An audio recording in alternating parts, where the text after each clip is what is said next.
오늘 말씀의 제목은 진리에 속해야 하나님의 자녀다라는 제목입니다. 예수님께서는 오늘 말씀에도 보르기를 유대인들을 향하여서 끊임없이 자신을 믿고 예수님께서 하는 말들을 너희가 잘 들어서 하나님의 자녀가 되기를 권면하고, 때로는 어떻게 했습니까? 그들의 죄악을 들춰내면서 그 유대인들의 대화하는 유대인들이 무엇이 잘못되었는지는 때로는 적나라하게 들춰내시면서 알려주셨습니다. 하지만 모든 유대인들이 그런 것은 아니었지만 예수님을 대적하는 자들은 그 말을 잘 귀담아 듣지 아니하였습니다. 특히나 어떤 공직에 있는 자들, 당시에 힘 있는 자들, 서기관, 제사장, 바리새인 같이 그 공직에 있는 자들의 비율은 더욱더 많은 비율로서 예수님을 향하여 적대하고 예수님의 말을 귀담아 들으려 하지 않았습니다. 그렇게 끊임없이 예수님과 유대인의 대화가 이어지고 있는 가운데 오늘 41절에도 보게 되면 그 반응은 여전합니다. 오늘 41절에 너희는 너희가 아비가 행한 일을 아는도다 라고 예수님께서 말씀하실 때, 그때에 그들은 뭐라고 대답했습니까? 우리가 음란한 데서 나지 아니하였다. 아버지 한 분뿐이니 곧 하나님이시로다 라고 대답했습니다. 이 말은 그들이 예수님의 너희 아비가 행한 일을 하는도다 라는 말을 듣고 다시 반박한 겁니다. 오늘 이전에도 예수님은 그들을 향하여서 아브라함의 자손이라 할 때, 너희가 만약에 믿음의 감은 아브라함의 자손이라 라고 한다면 아브라함의 믿음 생활과 너무 달라서 닮지 않았다라고 예수님께서 지적하셨습니다. 그러면서 그 유대인들을 향하여서 예수님이 대화하고 있고 언변하고 있는 또 권면하고 있는 그 유대인들을 향하여서 너희는 아비가 하는 일을 행하는데 그 아비가 뭐라고 말씀드렸습니까? 바로 사단이라고 말했습니다. 이를 듣고 그들은 어떻겠습니까? 너무나 기분이 나쁘지 않았겠습니까? 그래서 한 말이 바로 41절 후반으로 우리는 음란하는 데서 나지 아니하고 하나님 아버지로부터 태어난 자들이다 라고 예수님에게 말하고 있는 겁니다. 특히 음란하는 곳에서 나지 아니하였다라고 하는 것은 자신들이 어떠한 이방인과도 다르게, 그러니까 우리의 태어난 그 출생의 역사가, 자신들의 출생이 우상을 섬기는 그 이방인들의 그 역사와는 다르게 우리는 깨끗한 하나님의 가문, 하나님의 자녀인 거기서 태어난 자들이다라고 말하는 것입니다. 하나님으로부터 났다는 말을 덧붙여 하는 것은 얼마나 여기서 당연히 알 수 있는 것, 그들이 얼마나 하나님의 자녀라는 것에 자부심이 굉장하며 그 긍지를 굉장히 강하게 가지고 있는지 알 수 있습니다. 하지만 예수님께서는 그들에게 뭐라고 합니까? 우리 42절 함께 읽어보겠습니다. 예수께서 이르시되 하나님이 너희 아버지였으면 너희가 나를 사랑하였으리니 이는 내가 하나님께로부터 나와서 왔음이라. 나를 보내신 것이니라. 아멘. 왜 너희가 하나님의 자녀가 되지 아니하는지 더욱 확실하게 말하십니다. 왜 그렇습니까? 하나님께로부터 나온 하나님이 보내신 예수님을 사랑하지 않기 때문에 너희가 정말 말하는 대로 참된 하나님의 자녀라면 어떻다라고 하는 겁니까? 41절 초반에 보이는 것처럼 나를 사랑할 것이지 미워하는 일은 후반에 이어지는 것처럼 없을 것이라 하셨습니다. 사도 바울은 고린도서 13장 5절에 이렇게 말하고 있습니다.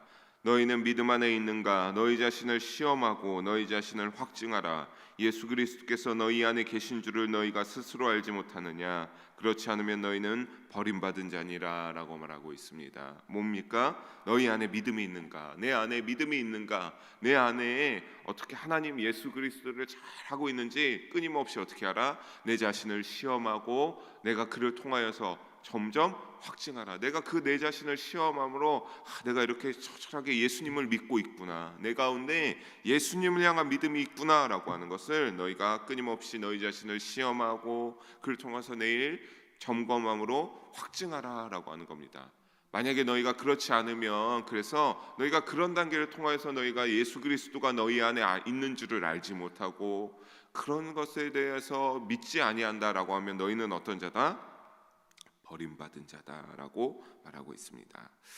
사랑하는 성도 여러분, 유대인인가 이방인인가 또 어떠한 믿음의 가문인가 믿음의 혈통이었나 내 집안이 어떻게 믿음을 잘 지켜온 집안에서 태어났는가? 내가 또는 부자인가? 아니면 가난한가? 뭐 이런 내 어떤 인간적인 혈통이나 환경적인 요인들, 이런 것이 중요치 않다라고 하는 소리입니다. 예수 그리스도를 사랑하지 않고 그가 하시는 말씀, 그러니까 그 복음 진리를 들어도 믿지 않는 행위들, 그것은 바로 보다 참된 믿음이 될 수 없고 하나님의 자녀가 아니란 소리입니다. 그것은 단지 자신의 지식과 이성만을 의지하는 하나님께 범죄하는 착각에 빠져 있다라고 하는 것임을 우리는 잊어선 안 될 것입니다. 게다가 예수님은 그들에게 다시 한번 43절과 같이 왜 깨닫지 못하고 내다가 하는 말을 듣지 못하느냐고 전곡을 찌르는 말을 합니다. 우리가 이전에 본 요한복음 1장 12절에 예수님께서 뭐라고 말씀하셨습니까? 영접하는 자 곧 그 이름을 믿는 자들에게는 하나님의 자녀가 되는 권세를 주셨으니라고 했습니다. 어떠하는 자? 영접하는 자. 곧 어떤 자? 영접하는 자는 어떤 자들이다라고 하는 겁니까? 곧 그 이름, 예수 그리스도의 이름을 믿는 자들이 바로 하나님의 자녀가 되는 권세를 주셨다라는 겁니다. 그러나 그들은 어떤 겁니까? 여전히 말씀을 들으면서도 깨달을 능력이 없고 믿지 않으니 어떻다? 하나님의 자녀도 아니요, 또한 하나님의 자녀가 되는 권세를 누릴 자격도 없고 누리는 것도 아닙니다. 44절에 그러면서 예수님은 뭐라 합니까? 우리 44절 함께 한번 읽어보겠습니다. 너희는 너희 아비 마귀에게서 났으니 너희 아비의 욕심대로 너희도 행하고자 하느니라. 그는 처음부터 살인한 자요 진리가 그 속에 없으므로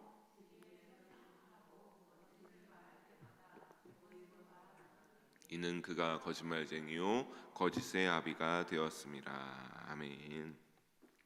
유대인들이 사단의 권세에 속해 있음을 정말 44절에 예수님께서는 낱낱이 지목합니다. 사실 그리고 조금은 아비의 행한 대로 했다라고 하지만 여기서 뭐라고 하는 겁니까? 이제는 너희가 너희 아비 마귀에게서 태어났다.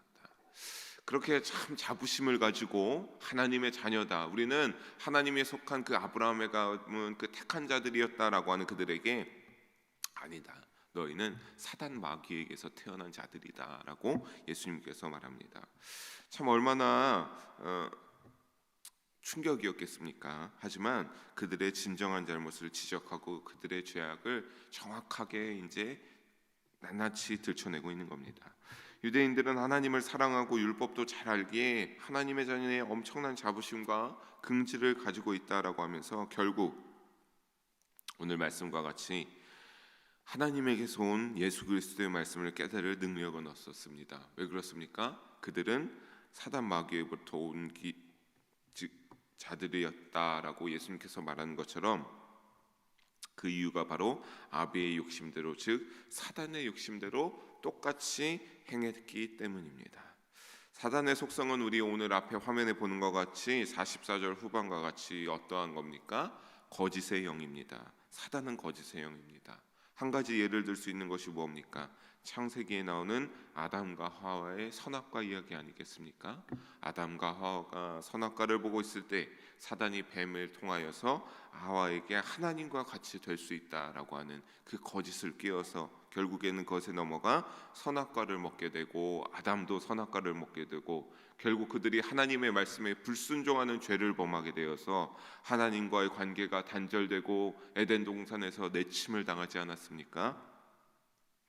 유대인들도 동일한 것이었습니다. 하나님의 선민이고 아브라함의 자손이기에 무조건 하나님 나라에 들어가게 될 것이란 맹목적인 신뢰가 있었습니다. 그런데 그것은 굉장히 인본주의적이었습니다. 자신들의 중심적이었지 하나님 중심적인 것이 아니었다라고 하는 겁니다. 결국에는 그것이 변질되어서 그들의 콧대 높은 자만심이자 교만함이 되어버렸습니다. 사단은 이를 아주 적절하게 이용했고 결국 하나님의 선임과 자녀란 이름을 그들이 분명히 가지고 있었습니다. 그들은 분명히 하나님의 자녀였고 하나님의 선민의 그 족속의 대를 이어가는 자들이었습니다. 하지만 결국에는 그것이 어떻게 된 겁니까? 상실되어 버렸다라고 하는 겁니다. 그리고 예수님이 본문에 말하는 것처럼 그들은 지금 어떠한 길을 걷고 있는 겁니까? 타락의 길을 걷게 된 것입니다. 사랑하는 여러분, 예수님 그리스도를 따라가는 그 길은 좁은 길이라 했습니다. 하지만 편한 넓고 길은 예수님을 따라가는 길이 아니라 지옥을 향하는 길이라 하지 않았습니까? 사랑하는 여러분, 결국엔 그들은 그렇게 좁은 길을 잘 가던 그들이 거기에서 언제든지 우리도 역시 이와 같이 변질될 수 있음을 우리는 조심해야 될 것입니다. 이어서 예수님은 45절에 진리를 듣지 못하고 그러기에 예수를 거부한다고 말씀합니다. 이를 가만히 보면 결국 예수님을 믿지 못하는 것이 무엇임을 알 수 있습니까? 바로 사단의 자녀임을 다시 한번 알 수 있습니다. 하나님의 선민이라던 이들이 이렇게 사단의 자녀로 타락하게 된 것처럼 다시 한번 말씀드리는 것은 우리도 어떻게 해야 된다라고 하는 겁니까? 우리도 조심해야 합니다. 유대인들처럼 자신의 전통이 그 나의 어떠한 우리 역시 그 집안의 환경이 내 전통이 천국을 이끌어주는 것이 아니라 바로 무엇이 천국을 이끌어준다라고 하는 겁니까? 나의 이 안에 있는 온전한 믿음이 하나님 나라로 천국으로 들어가는 그 증거가 되고 이끌어준다라고 하는 것을 믿으시기를 바랍니다. 우리가 그렇게 온전한 믿음으로 하나님께 충성하고 예수를 믿고 주님을 잘 섬겨야 인정받는 하나님의 자녀가 됨을 잊지 마시길 주님의 이름으로 부탁드리겠습니다. 결국 유대인들을 향하여 예수님은 46절에 너희가 어찌 나를 죄로 책잡겠느냐라고 선포하며 끊임없이 말해도 듣지 않는 유대인들을 향하여서 너희가 믿지 않는다라고 책망하십니다. 즉 너희의 믿음은 가짜고 믿음 없는 자고 죄의 자녀란 소리를 다시 한번 자세하게 추가하고 있는 소리입니다. 특히 책잡겠느냐는 원어로 볼 때, 여기를 원어로 볼 때 죄를 깨닫게 하다, 꾸짖다 등의 의미를 가지는데, 즉 그러니까 예수님께서 너희가 나에 대하여 죄를 밝혀보라라고 하신 말씀입니다. 하지만 오늘 41절 초반에 같이 이들이 기분이 나쁘지 않으면 예수님에 대하여 반박하면서 대답했지만 오늘 본문에 보면 대답하는 것이 없지 않습니까? 예수님을 정죄할 자가, 그 자격을 갖춘 자가 아무도 없었습니다. 예수님이 나의 죄를 너희가 밝힐 수 있으면 그럼 나의 죄를 밝혀서 한번 잡아봐라, 내가 그 죄에서 걸려 넘어지나 잡아봐라 했지만 아무도 나설 수 없었습니다. 어떠한 자격도 없기 때문이었습니다. 그렇게 47절에 예수님께서는 그들을 향하여 결론지어 말씀합니다. 우리 47절 다시 한번 함께 읽어봅니다. 하나님께 속한 자는 하나님의 말씀을 듣나니 너희가 듣지 아니함은 하나님께 속하지 아니하였음이로다. 아멘. 위에서도 계속 말한 것과 같이 유대인들이 하나님 말씀을 듣지 않으면 하나님께 그들이 결국 뭡니까? 속하지 않았음을 보여주고 있는 겁니다. 하나님께 속한 하나님의 백성임을 믿어 의심치 않고 살았던 유대인들 속에 그러한 잘못된 의식을 쓰러뜨려 버리신 것입니다. 마태복음 7장 17절에 보게 되면 이와 같이 좋은 나무마다 아름다운 열매를 맺고 못된 나무가 나쁜 열매를 맺나니라고 하였습니다. 말씀 속 당시나 오늘이나 각 사람이 추구하는 삶의 유형과 그 살아가는 모습이 결국 누구에게 속하여 있는지를 나타내는 증거가 된다는 것임을 알 수 있습니다. 좋은 나무마다 아름다운 열매를 맺지만 좋은 나무에서 나쁜 열매가 맺히겠습니까? 나쁜 나무에서 나쁜 열매가 맺히는 것이 나쁜 나무에서 아름다운 열매가 맺히겠습니까? 여러분, 그 삶이, 우리의 믿음의 삶이 그 믿음을 가지고 있는 것도 중요합니다. 내가 하나님을 향하여서 신실하고도 온전한 믿음을 가지고 있는 것도 중요하지만 그 온전한 믿음을 향하여서 어떻게 해야 된다라고 하는 겁니까? 그 온전한 믿음에 맞춰서 그 믿음의 삶이 내 밖으로 드러내서 내 삶의 행동으로 보여주는 것이 결국 무엇이다? 하나님이 보시기에 기뻐하는 아름다운 열매요, 하나님이 기뻐하실 열매고 그것이 바로 증거가 된다. 어디에 속해 있는지 증거가 된다. 어디에 속해 있는지 하나님의 자녀인가, 죄의 자녀, 사단의 자녀인가라고 하는 그 증거가 된다라고 하는 겁니다. 거룩하신 하나님의 말씀의 요구에 따라 거룩과 경건을 추구하는 이들은 그리스도에게 속한 사람들이고, 세속과 탐욕을 쫓는 것이 더 중요하다면 세상 곧 마귀에게 속하게 되는 것입니다. 이때도 그랬지만 오늘날에도 다르지 않습니다. 유대인들의 지도자들도 자신들의 어떤 권리, 자신들의 어떤 지금 쌓아놓은 자신들의 어떤 인본주의적으로 율법을 변경하고 자신의 편리함대로 그럴 때마다 그 율법을 교묘히 이용해서 자신들의 기준에 맞지 않는 데를 정죄하여서 쌓아올린 그 부와 명성을 잃기 싫었기 때문에, 그렇게 했기 때문에 결국에는 세속과 탐욕을 쫓는 그들은 세상 곧 마귀에게 속한 자들이었지만, 그렇지 않은 자들은 그리스도에게 속한 사람들, 이것은 오늘날도 역시나 동일하지 않습니까? 믿지 않는 자들, 오늘날 우리의 살아가는 자들도 너무나 여실히 보이지 않습니까? 믿지 않는 자들은 자신들의 버는 돈이 중요하고 자신들이 그를 통하여서 여유를 부리고 하나님 앞에 보다 자신들의 삶을 추구하는 것이 중요한 것. 하지만 믿는 자들은 이러한 어려운 오늘 코로나 시대의 상황 속에서도 끊임없이 하나님을 향해서 나아가고 하나님 앞에 예배드리는 것이 사모함, 그것이 결국엔 나중에 어떻게 된다라고 하는 겁니까? 그것이 하나님 앞에서 삶의 증거가 되고 어떠한 믿음의 열매가 되어 우리의 믿음을 증거하게 하여 준다라고 하는 겁니다. 사랑하는 성도 여러분, 우리의 믿음의 근거는 그렇다면 결국 무엇입니까? 우리에게 있지 아니한 것입니다. 우리는 예수님을, 하나님을 향하여서 열심히 살아갈 것이지, 결국 믿음의 근거는 우리에게 있는 것이 아니라 하나님의 말씀에 믿음의 근거를 두고 속해 있어야 올바른 신앙생활이 유지됩니다. 예수 그리스도를 신앙의 근거로 삼아야 우리가 진실한 신앙생활이 가능합니다. 그렇게 이와 같은 믿음의 신앙생활로 진리에 속해 하나님께서 자신의 자녀로 삼아주시고 이 세상 사단의 유혹 가운데서 승리하는 믿음의 삶을 살아가시길 주님의 이름으로 축원합니다. 기도하시겠습니다.